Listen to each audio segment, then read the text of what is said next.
Hi, and welcome to the final video on this series, Mole Concept and Stoichiometry, where we get to solve some exercise questions as a roundup. I trust you must have attempted them in the previous video, but if you had any trouble answering any one of them, I'm here to show you how they can be handled. So let's begin with the first.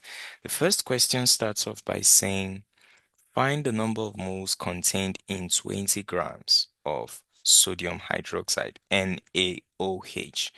So the number of moles can be calculated using this formula. The number of moles is equal to the mass of a substance divided by the molar mass of that substance.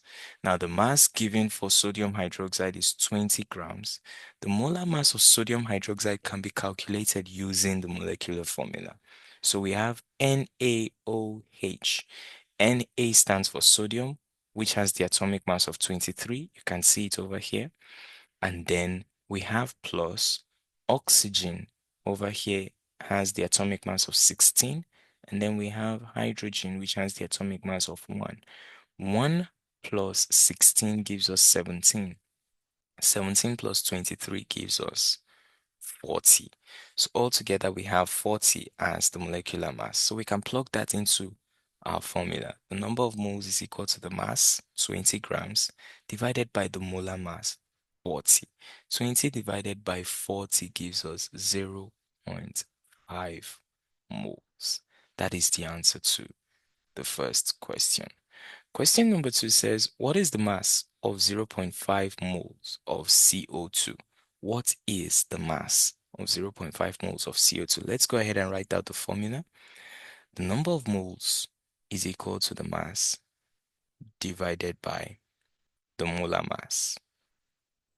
So if we're making the mass the subject of the formula, because that's what we're looking for this time, the mass becomes the number of moles times the molar mass.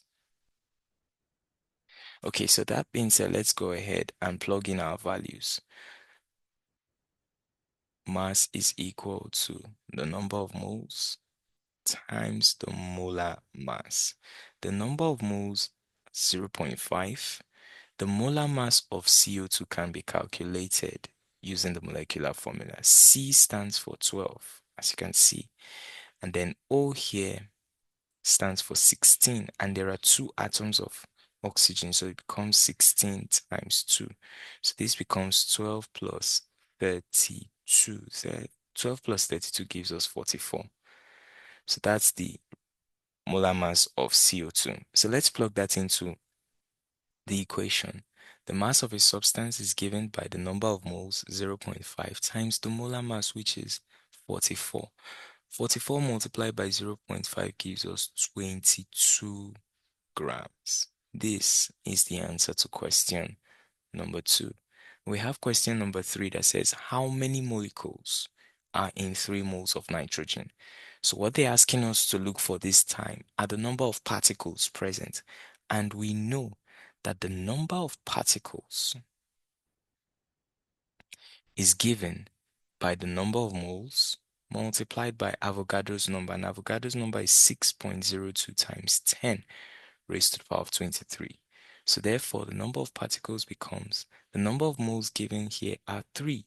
3 multiplied by Avogadro's number, 6.02 times 10 raised to the power of 23. So 6.02 times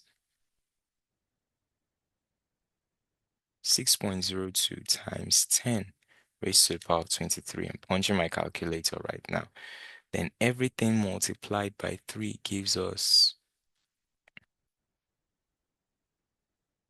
3 multiplied by 6.02 times 10 raised to the power of 23. So that gives us 1.08, 1.806, 1.806 times 10 raised to the power of 24. Let me rewrite that. 1.806 times 10 raised to the power of 24 molecules, because what we were asked to calculate was the number of molecules. That's the particle that's being calculated for in the third question. So we've done the first three. Let's move on to the next trio of questions that we have.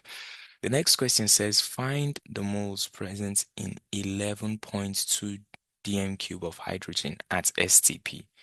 Now, first things first, we know that at STP, 1 mole of a gas occupies 22.4 dm cube, right? So now we're asked to calculate the number of moles present in 11.2 dm cube. So if 1 mole occupies 22.4 dm cube, it therefore means how many moles will occupy 11.2 dm cube? Do you catch my drift? So at this point, we just cross multiply, and then it becomes 11.2 times 1 is equal to 22.4 times the number of moles. So at this point, we can make these moles stand alone by dividing both sides by its coefficient, which is 22.4. So we have 11.2 divided by 22.4. Dividing this gives us 0.5. What will be the unit? Moles, because that's what we're looking for. So the number of moles for this is 0.5 moles. Simple as ABC. We have the next question which says, what volume will 2 moles of oxygen occupy at STP? What volume will 2 moles of oxygen occupy at STP? Okay, now we know that 1 mole of a gas at STP occupies 22.4 dm cube. So the question said, what volume will 2 moles of oxygen occupy? So therefore, 2 moles will occupy an unknown amount of volume. So therefore, we can cross multiply at this point, and then we have the amount of the volume occupied will be equal to 2 times 22.4. This gives us 44.8 dm cube. Straightforward. That is the answer to the next question, 44.8 dm cube. And then we have the sixth one that says, the empirical formula of a compound is CH2. The molar mass is 42. Find the molecular formula. Okay, so we have a rundown of steps that are needed to calculate the molecular formula of any compound. So the first step would be to write or find the empirical formula, and we have it to be CH2. The second thing to do would be to calculate its mass. To calculate its mass, we simply add up all the individual atomic masses. C stands for 12, H stands for 1. So we have 12 plus hydrogen, which is 1, and hydrogen appears twice, so it becomes 1 times 2. So it becomes 12 plus 2, which is 14. That is the mass of the empirical formula. The third thing would be to divide the given molar mass by its empirical mass. The molar mass was given to be 42. So when we say 42 divided by 14, that gives us 3. And then the fourth thing to do would be to multiply the formula by that answer. The empirical formula is CH2. When we multiply this by 3, we end up having C3H6. This is the molecular formula. Easy peasy. I'm sure you're getting value for what we're talking about thus far in today's video. If you are, please do well to consider liking, sharing, and subscribing. Now we have the seventh question that starts off by saying, calculate the percentage composition of oxygen in H2O. Now the percentage composition of any element in a compound is equal to the mass of that element in the compound divided by the molar mass of the compound. Everything multiplied by 100. So now let's get everything step by step. What is the mass of the elements in the compound? We have oxygen over here. Oxygen has a relative atomic mass of 16, okay? And it appears only once, so that becomes 16 times 1, which is 16. The mass of oxygen in the compound is 16. The molar mass of the entire compound is given by H2O. Now we have hydrogen over here. It has an atomic mass or a relative atomic mass of 1, and it appears 2 times. So it becomes 1 times 2 plus, this is oxygen. Oxygen has a relative atomic mass of 16. Altogether, it is 18. So let's plug in our values. The mass of the element is 16. The mass of the compound is 18. Everything multiplied by 100. So altogether, we have 16 divided by 18 multiplied by 100. This is 88.889%. So putting this into words, it means water contains 88.889% oxygen. That is simply what it means. Question number 8, we have this molecular or this equation on the screen right now. And it starts off by saying how many moles of ammonia form or are produced from 3 moles of hydrogen. The first thing to do would be to check out our equation. How many moles of ammonia are formed? So here is ammonia from 3 moles of hydrogen, and here is hydrogen. Now you can see these 2 places that I circled. We have 3H2 yielding 2NH3. So what this means is 3 moles of hydrogen, H2, produces 2 moles of ammonia, NH3. That is simply what the equation is saying. So therefore, the mole ratio of that equation becomes 3:2. Simple as that. Now the question says, how many moles of ammonia will be formed from 3 moles of hydrogen? So it therefore simply means if 3 moles of hydrogen produces 2 moles of ammonia, NH3, how many moles of ammonia are produced from 3 moles of hydrogen? So let's write that down. 3 moles of hydrogen produces an unknown amount, because the question says how many moles, an unknown amount of NH3.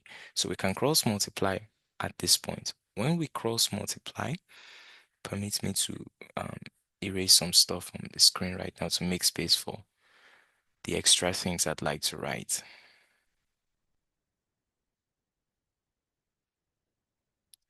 All right, so we have, when we cross multiply, we have 3 multiplied by the unknown number of moles of NH3 is equal to 3 multiplied by 2. So to make this guy stand alone, we divide both sides by its coefficient, which is 3. So this is 6 divided by 3, which is 2. So the number of moles of ammonia formed from 3 moles of hydrogen is 2 moles. That's the answer to the question. And then the final or the penultimate question, a solution contains 0.4 moles in 200 cm cube. Find the molarity. Remember, molarity is simply equal to the number of moles of the solutes divided by the volume of the solution in dm cube. Now the number of moles 0.4, the volume 200 cm cube. Let's convert this to dm cube. We simply divide it by 1000. Dividing by 1000 gives us the value of 0.2. So altogether we have molarity is equal to 0.4 divided by 0.2. 0.4 divided by 0.2, that gives us 2.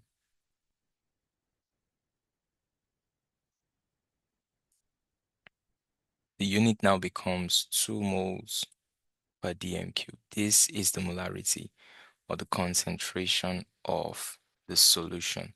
I hope you're understanding and you're getting value for every bit of what we're doing.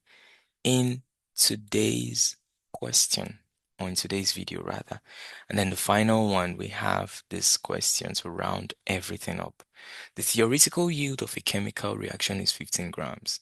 The actual yield is 12 grams. What is the percentage yield? The percentage yield of any chemical reaction is given by the actual yield, AY, divided by the theoretical yield, TY, everything multiplied by 100. The actual yield in this case is 12. The theoretical yield is 15. Everything multiplied by 100. Now 12 divided by 15 gives us the value of 0.8. And when we multiply it by 100, it gives us 80%. So the percentage yield of this chemical reaction is 80%. That's how you handle all 10 questions that were given in the exercise column. I hope you got value for this. If you did, it's been a pleasure breaking down the mole concept from A to Z for you. And I trust at this point you're able to handle any examination question that may come your way bordering on the confines of the mole concept. I trust you enjoyed this, and I look forward to seeing you in many more of my series that are coming every day of the week. With that being said, I'll see you in the next series. I'll see you in the next video, and I can't wait to hear about your exam success. Stay blessed.